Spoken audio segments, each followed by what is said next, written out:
Hello everyone, and welcome back to Ultimate Admiral Dreadnoughts. You might be wondering, Terry, why are you on the 1.3 beta? Well, quick story before we get into today's video. I've been coming back from vacation and I started Ultimate Admiral Dreadnoughts only to find out that it had moved on to the 1.3 beta, and I had apparently been set to the beta channel by Steam, and the 1.3 beta has changed the file format for the save games, which means the campaign files had been upgraded quietly, which means after I downgraded back to the main channel, I could no longer access the campaign saves. So here we are. Welcome to the wonderful world of Ultimate Admiral Dreadnoughts. Rapid development, and in German we say it's banana software. It ripens at the customer. Anyway, today is going to be a slight sidestep from the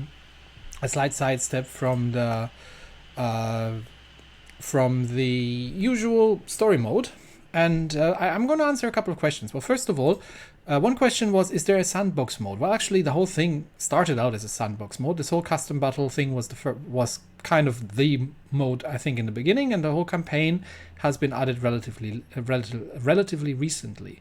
So if you were going to a custom battle and you can select an enemy fleet that you want to fight, or what kind of year you're going to go for, what kind of range you're spawning, and you can select things like weather, day or night, and these things. That's actually a change in 1.3, I think, that I'm actually somewhat keen to test out, to see that weather should now actually be modeled in the game. It was in terms of impact, but it wasn't visually, so that should be a new thing.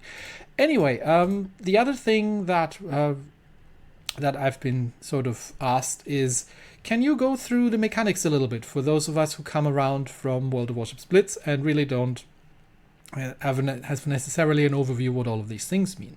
So today's episode is going to be dedicated to that, going to my, and I would say still relatively limited understanding of what the various things mean and how things work in the game. So let's go and design ourselves a 1913 Dreadnought 3 battleship. I'll go through the UI quickly, and then we can look at all the stats. Because one of the ideas around Ultimate Admiral Dreadnoughts is that it is is at least trying to be a somewhat historically accurate-ish simulator for how battleships and large caliber guns and smaller caliber guns and armor and all these kind of things behaved. Now, let's begin with the guns. I think that's probably the first thing that we need to look at. So let's begin with the guns. So if I'm going to put a actually, why is this all in inches again? Hang on a minute. This might have reset all the yes, millimeters, please. Okay, because I'm in a German ship. Okay, that might have the update might have reset everything in terms of configuration. I don't know. Anyway, there we go. So let's put a 356mm gun, twin barrel, onto the front here. All right, so there we've got our gun, and we can look at this gun, and I think I can't. Yeah, I'm just going to hover. I can't move the mouse over to point out what I'm talking about, so I'm just going to hover over the. I'm just going to hover over the gun here just to give you an idea. So, guns have two shell types, a sort of high explosive and a sort of armor-piercing shell. We get to the details later, but in this regard, it's pretty similar to what you get in World of Warships Blitz. You get AP, you get HE. You can do semi-armor-piercing setups if you want. That then replaces the AP. So in that regard, it is pretty similar. You do have... If you look at the damage numbers, obviously the high explosive does a lot more damage than the armor piercing. Again, we get to that in a minute because that is all changing. Just kind of keep these numbers in mind. You have an ammo count because you don't have unlimited ammunition, and you have a reload on these guns, which then leads to a rate of fire. You've got muzzle velocity, you've got a shell weight. I'm not sure how much of an impact these have, but you do have a penetration table that's shown here underneath at the bottom of the whole thing. So this tells us The two values are HE and AP and belt and deck, respectively, plus the accuracy. Why is there a distinction between belt and deck? What's the armor model? Well, the armor model is actually relatively complex. The difference here is that the game seems to do two different algorithms depending on if you do deck hits and if you do belt hits in terms of angling. Armor angling matters. So in that regard, it's more like, say, Warships PC. So if you are angling, you get more effective armor. You also have factors of armor quality. We'll get to that in a second. So right now I can see here the first figure would be the belt. So at 10,000 meters, I would have a 56 millimeter penetration with the high explosive shells and a 345 millimeter penetration with the armor piercing shells against the belt. And the further away you get, the less penetration you get against the belt, but the more penetration you get against decks, because shells are coming in at steeper angles, and you end up having more penetration on the deck from plunging fire.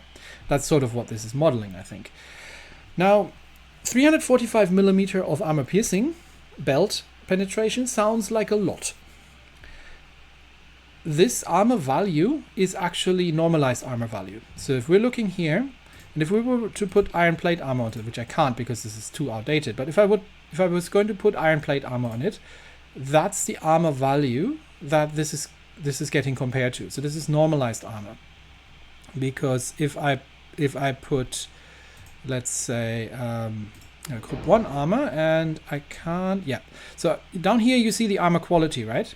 So if I put better armor onto this, so if I put group 2 armor, it's plus 95% armor quality. So if I have a main belt of, let's say, 300 millimeters, that has an effective armor for these calculations of almost 600 millimeters.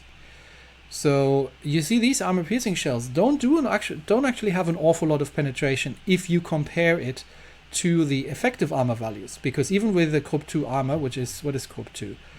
Krupp 2 is Krupp cemented. Okay, so higher elasticity in the rear plates. That's actually all relatively accurate in terms of how armor evolved over time.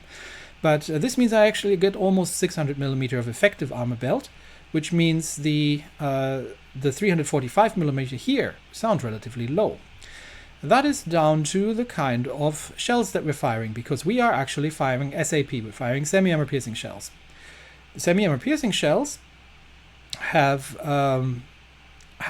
pretty good ricochet angles, because they do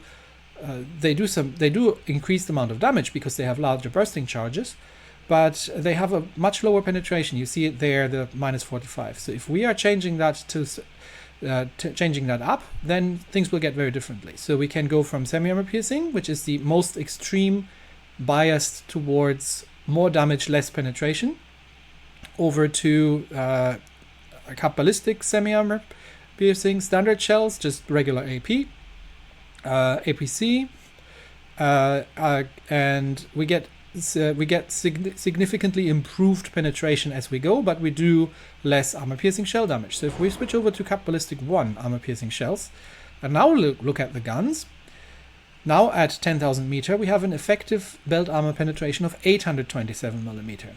So these 300 millimeter, even though it's a plus 95% armor quality, would not be able to defeat a belt armor hit at 827 millimeter at ideal angles. Now if you're angled, then the effective armor goes up again, so this becomes a different thing. But this gives you a little bit of an idea of if you want to follow a design principle of saying I want to build a ship that has, like the American design principle that says the armor should be able to defeat the shells that of the ship's own guns. Now the other thing, that's given that we've switched to given that we have switched to full armor piercing, the AP damage is actually significantly reduced. It's now at almost just 800. We were at 1600 with the semi-armor piercings previously. That is because we have a smaller bursting charge.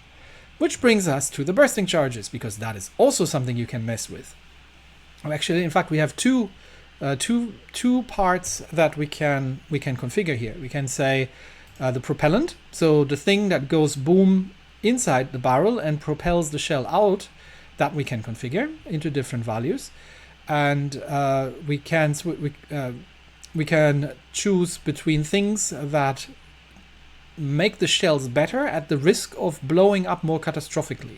So cordite, you see, has a relatively high flash fire chance, whereas something like tube powder is not exploding catastrophically very easily, but also doesn't give the bonuses that you get, for example, from cordite. So plus 10% shell damage, plus 10% gun range. Here you actually get minus 7% range, and you only get and you get minus 2.5% shell damage, because you don't get the same muzzle velocity out of these things. Cordite will go kaboom and propel your shell more quickly, and this again will be reflected, right? So right now we have cordite 1, so we have a damage of 798 and a muzzle velocity on the AP of 719 meters per second.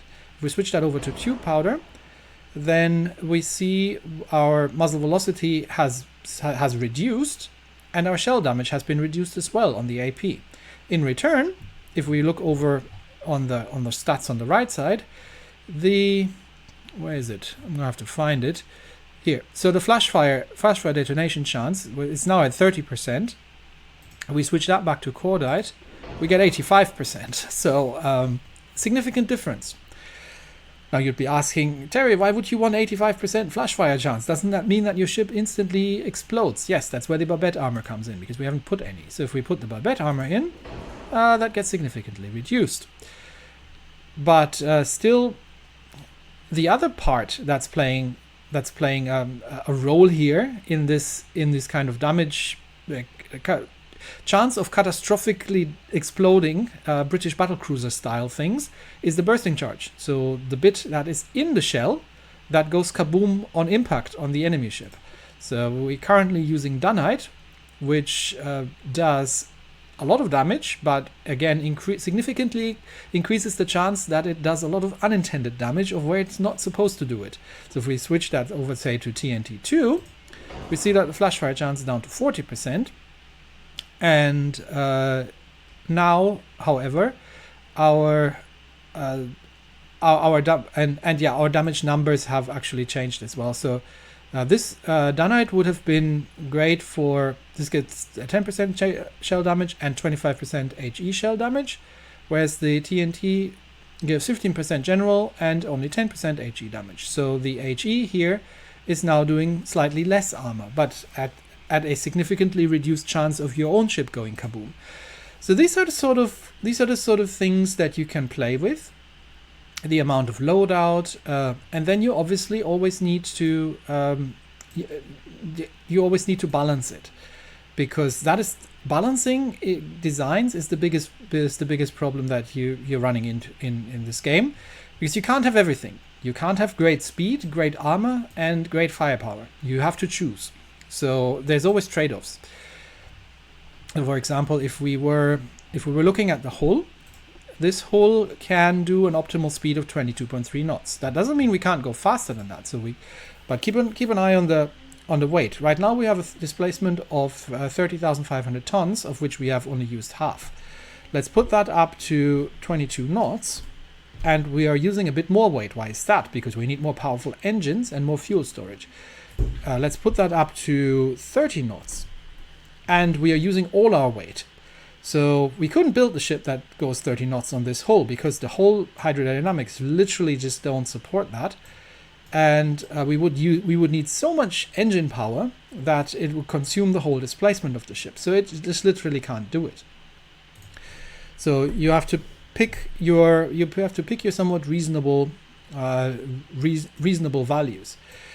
The next thing that's quite interesting is the accuracy of these guns, because as we've seen, so if we're looking at these guns here, the 356s, at 10,000 meters, the accuracy as it currently stands is at 1.4%. Now this is a sort of base accuracy. Oops, that's the wrong one. This one. What are we looking at? No, 356, but not the triples. Centerline guns, 356 twins. There we go. That's the one. At 10,000 meters, we have an accuracy on the AP of 1.7%, which is not an awful lot, which means this ship is going to struggle of hitting things at 10,000 meters, which is due to a bunch of factors.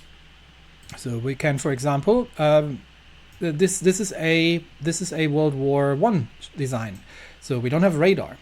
What we have, however, are towers. So we can, let's say, we stick one of those towers on this ship. And something that this tower does is it gives us base accuracy. And why does it give us accuracy to put that? Simple. There's somebody up top here in the crow's nest, and I don't know if you call that crow's nest on these ships actually, but somebody's spotting shell splashes. They are gun directors and all kinds of things on these ships. And now, if we're looking back at our guns, where are they? 356 twins. Now at 10,000 meters we have an accuracy of 2.4%, which is still not great, but it's more than we had previously. So there are a bunch of values that you have to kind of consider. Then there's smoke interference, where you have to pick which funnel you stick onto it, which impacts your engine efficiency. You can increase the beam of the ship and make it chunkier, which has a detrimental effect on its speed. So as you can see, if I put that back to 0, we're currently consuming 20,000 tons of displacement. If I put that to 10%, that adds almost 2,000 tons of displacement, because bigger ship plus speed. I've pinned the speed. And as you can see, the range isn't great because, again, our ship is chunkier, which means it is wider and it displaces more, and it's harder to push it through the water. On the other hand, things like turning circles and turning speeds are also affected by these values. So if I change that, I actually get different values for the turning circles. The other thing that this affects is the pitch and roll, because pitch being the ship going up and down like that, and roll being the ship going kind of sideways, penduluming there. The less impact of that, the more accuracy you have on the guns. So now we're talking about now we have got the 2.4%, and if I put that back to 0, that should have some. Nope, doesn't seem to have any. Maybe this is just calculated in game and not in, but it does impact the roll factor here. So I can change that. Now, what happens if enemy shells hit my ship, or if I hit the enemy ship with shells? Well, ships have compartments, and as such, the damage model is that if the shell goes through and doesn't overpenetrate, but explodes within the ship, it will damage, obviously, the compartment that it hits, but it might blow up a couple more compartments around that. Depending on where it is, this will impact things like your engine spaces or disable guns and similar things. And this is where bulkheads come in. So you can decide how many bulkheads you want. If you reduce the number of bulkheads, then you reduce the number of watertight compartments inside the ship, such that the blast radius of penetrating shell hits is larger and the amount of damage you get is larger. There are also ways of reinforcing these bulkheads, which again limits the amount of spread. There is fire damage, so if fire can spread throughout your ship, that is a bad thing as well, not just on the deck but internally, because if all compartments are on fire, the ship is considered lost. So damage control is an important factor as well, which is where auxiliary engines and similar things come in. So at the end of the day, and this is just the 1913 sort of tech. You can go up to 1940 when you can get everything with radar and radar controlled and different different things and whatnots. So different ship classes that you can build, different specializations that you can build. And as you've already seen in the campaign, just building like battle cruisers, they do struggle against things like destroyers because, well, they're not really that good against them. And you really need to sort of figure out what works for which role and what doesn't work and how to use it best. Do you want to use it at range? Do you want to build a close range ship? Do you want to build something more for maneuverability? And it's always a trade-off. And that's the kind of the realistic part here. It's always the trade-off that you have to make these decisions. You don't get it all for free. You have to make trade-offs, and you gain something, but you lose something. So you can't build the one ship to rule them all that easily. You have to build ships that are capable of fulfilling certain roles in order to effectively deal with composite battle forces on the enemy team. So yeah, I hope that gives you a bit of a better idea of how this works. And in the next episode, we'll get back to story mode. This was just one to throw in to explain these mechanics a little bit. Thanks everybody, and I will see you next time. Bye bye.